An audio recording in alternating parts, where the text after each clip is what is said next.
अस्सलाम वालेकुम। बिस्मिल्लाहिर्रहमानिर्रहीम। आज 10 दिन बाद उसे छोड़ा गया था।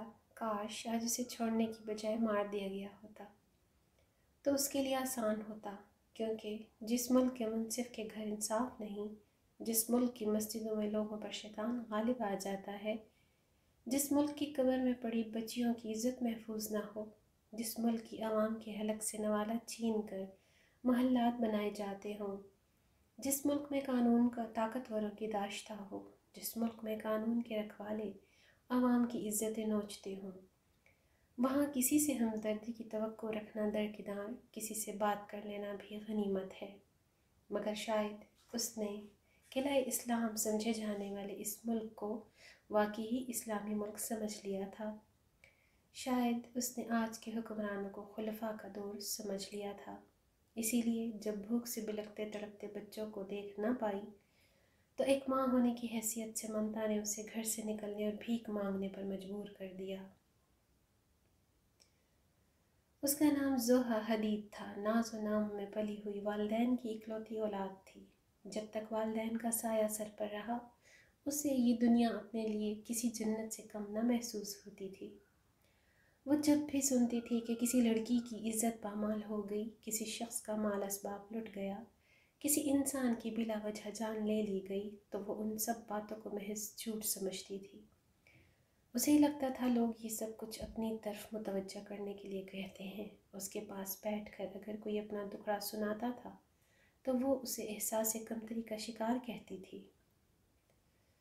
जब किसी औरत को मार पीट कर बच्चे छीन कर शौहर या ससुराल वाले घर से निकाल देते थे और वो आकर जोहा हदीद से अपना दुख बयान करती थी, तो उसे लगता था कि मर्द कभी इतना जालिम नहीं होता।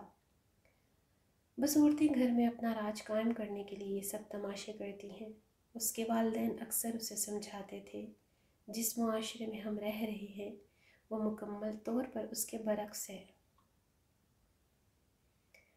जो कुछ हमें किताबों में पढ़ाया जा रहा है वो कहाँ मानने वाली थी। खैर, वालिदैन ने उसकी तरबियत करना जारी रखा। हर मुमकिन कोशिश की कि उसे किताबों की दुनिया से निकाल कर हकीकत की दुनिया से रूशनास करवा सकें, मगर वह ऐसा करने में नाकाम रहे। यहाँ तक कि जोहा हदीद रुखसत होकर अपने ससुराल चली गई। वहाँ भी उसे वालिदैन की तरफ से मुकम्मल सपोर्ट रही। अगर घर में किसी चीज़ की ज़रूरत होती या ससुराल की तरफ से तंगी होती तो वालिदैन फ़ौरन पूरी कर देते। यूँ ससुराल में भी उसे किसी किस्म की मुश्किलात का सामना नहीं करना पड़ा था। यहाँ तक कि उसके वालिदैन एक एक करके इस दुनिया से कूच कर गए। उसके सर का साइबान हट गया तो उसे तपिश का एहसास भी होने लगा। वालिदैन की जीते जी अगर ससुराल में कोई तलखी होती तो उसके वालिदैन बिना उसको बताए माफ़ी तलाफ़ी करके हालात नॉर्मल कर देते। दूसरी सुबह हर चेहरा उसे मुस्कुराता हुआ मिलता, मगर अब ऐसा नहीं था। अब बात होती तो उसे बीसियों कड़वी कसीली सुनाई जाती। कई कई दिन उससे बोलचाल बंद रखी जाती। अब उसे उसकी ज़रूरत की कोई शय वक्त पर नहीं मिलती थी। यहाँ तक उस पर हाथ तक उठाया जाने लगा था। उसे अब हकीकी मानों में एहसास हुआ था कि किताबों में दर्ज ही नहीं था जो उसे ज़माना पढ़ा रहा है, मगर अब उसकी हाल ढाल बनने वाला कोई नहीं था। यहाँ तक कि हालात बिगड़ते गए और नौबत तलाक तक पहुँच गई। उससे उसके बच्चे छीनकर हर चीज़ पर काबिज़ होकर उसे तलाक दे दी गई। बस एक चंद दिन का बच्चा उसे दे दिया गया और घर से निकाल दिया गया। आज बाप की लाडली के पास कुछ नहीं था। बेसरो सामानी के आलम में दिन भर पनाह ढूंढती रही, जो उसे कहीं नहीं मिली। नंगे पैर चलते चलते पाँव फट गए और रात एक सड़क के किनारे गुजारी। सुबह फिर घर ढूंढने की तकदो शुरू कर दी गई। वो लोग जो वालिदैन की जीते जी उसके सदकेवारी जाते थे, आज सब उसे पहचानने से मुनकर हो गए थे। उसकी हालत बारिश के बाद निकले हुए उन कीड़े मकोड़ों जैसी थी जो बाहर तो निकल आते हैं मगर चिलचिलाती धूप उनको जलाकर भस्म कर देती है। उसकी आंखें खुल चुकी थीं, मगर अफसोस कि अब वक्त گزر چکا تھا۔ اس نے ایک بوسیدہ عمارت کو اپنا مسکن بنایا اور بھیک مانگ کر گزارا کرنے لگی،